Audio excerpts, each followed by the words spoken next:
whether or not you like what they said. Yeah. All right, let's get a little bit more analysis now, actually. We will go live to the ground in London. Marcus Papadopoulos, publisher and editor at Politics First, joins us live via Skype. Plus, we also have all your currency reactions. So Sean Callow is joining us live from Westpac in Sydney. But, Marcus, I might go to you first, actually, just to get a view on the ground there. And we're talking here about the chances of a second referendum being the, I guess, any one of a number of outcomes or possibilities at this point. Looks like Theresa May has defeated that leadership challenge, though. What's the feeling on the ground right now? Well, Theresa May has emerged as the victor, but my word, she's not out of the woods yet. On the one hand, she has increased her support amongst Conservative MPs compared to her first leadership election in 2016. In 2016, she gained the support of 199 MPs, and of course today she achieved the support of 200. However, 117 MPs of her own party voted against her. Now that has spelled doom for any hopes or ambitions that she may have harboured to take the Conservative Party into the 2022 general election. Also, I think we can fairly assume that those 117 Conservative MPs who voted against Mrs May will vote against her Brexit bill as and when it comes before the House of Commons. So yes, she has won today, but I still cannot see how she can possibly get her withdrawal bill through the House of Commons when 117 of her own MPs have voted against her. And what happens then if it doesn't get through, which, as you say, is a highly likely possibility at this point? They're all back to the drawing board, aren't they? Well, there's a number of possibilities in that scenario. Parliament could hold a vote of no confidence in Theresa May, and it is possible, just possible, she could be defeated. And of course, the MPs of the Democratic Unionist Party could prove to be pivotal. Then, as you've already discussed, there is the option of a second referendum. But I consider a second referendum to be inconceivable, and I tell you why. It would be electoral suicide for both Jeremy Corbyn and Theresa May. If Jeremy Corbyn was to endorse a second referendum, then traditional Labour voters who departed Labour some years ago for UKIP, but then returned to Labour at the general election last year, would leave Labour again and would go back to UKIP. So how could Jeremy Corbyn possibly win a general election with losing so much support in the north of England? Likewise, for Theresa May, at last year's general election, most of the traditional Tory voters who voted for UKIP came back to the Conservative Party. If she endorses a second referendum, then those Tory voters will switch to UKIP. So I don't think there's going to be a second referendum. One option to get out of this, of course, is a Norway-style Brexit possibility. Now, that could sit comfortably with some Brexiteers in the Conservative Party.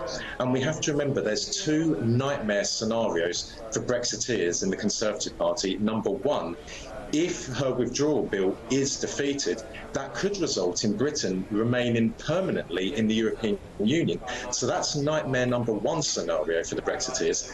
Nightmare scenario number two is that if her bill is defeated, that could result in a snap general election, and Jeremy Corbyn, going by the polls at the moment, could become Prime Minister of the United Kingdom. So that's nightmare scenario number two for the Brexiteers. So those two factors could, and I emphasise could, galvanise Brexiteers into voting for the deal. But it's anyone's game now.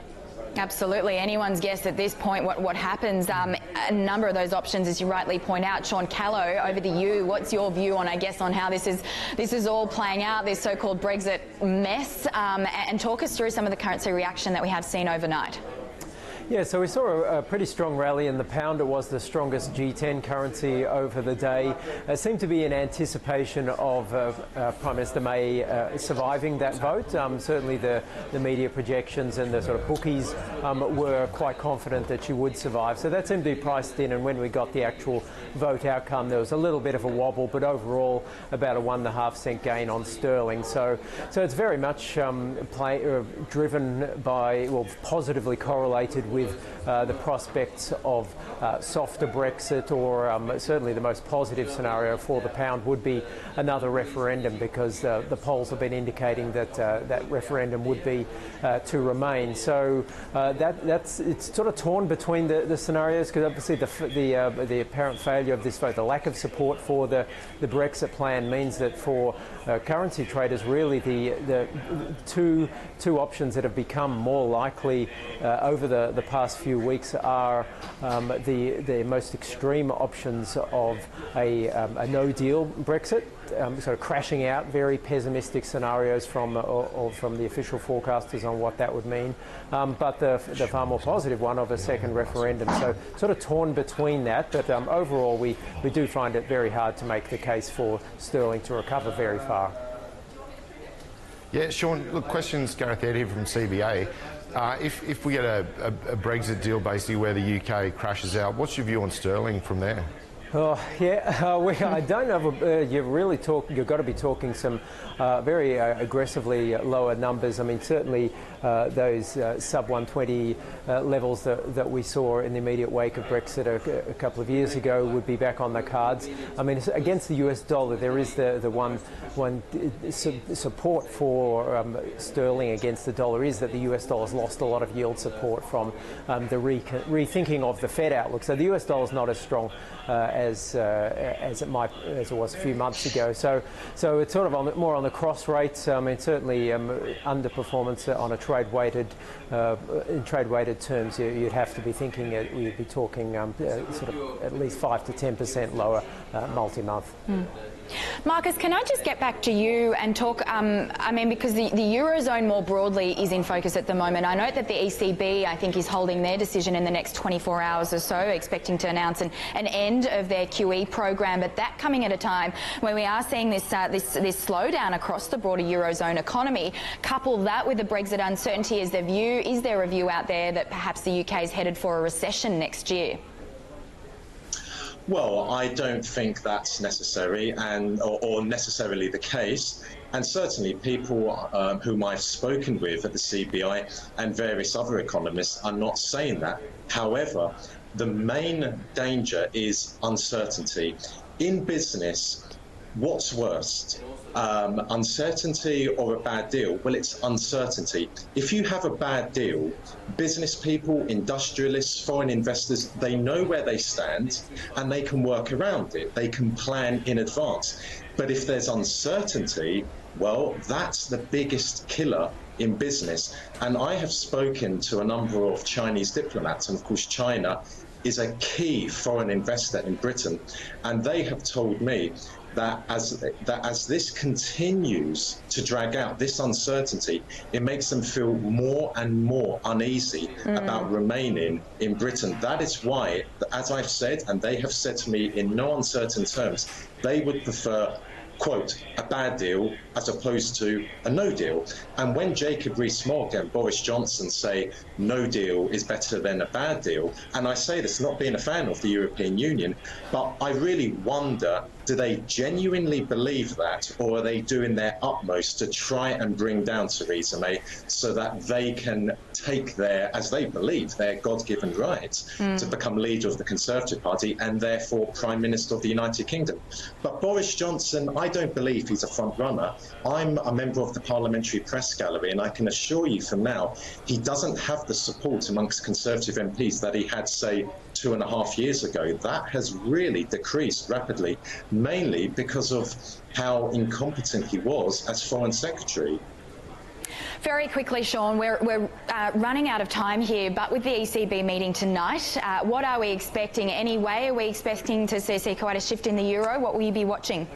I think it will be lively. It almost always is, at least during the press conference from Mario Draghi. So I think the keys for us are that we should get confirmation that the asset purchase program will be wrapped up by the end of this month. That's been running at $15 billion a month. They seem to be quite set on that.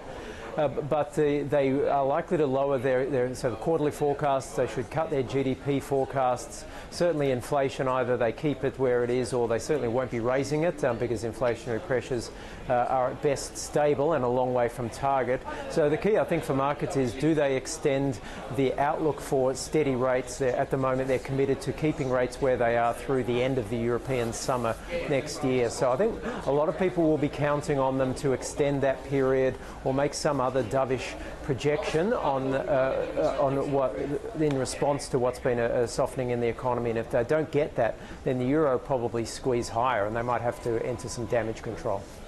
All right, fantastic. Look, we'll have to wrap up the conversation there, but it's been an absolute pleasure having you both on. Marcus Papadopoulos at Politics First, thank you. And a big thank you to Sean Callow live from Westpac in Sydney as well. We need to head to a break.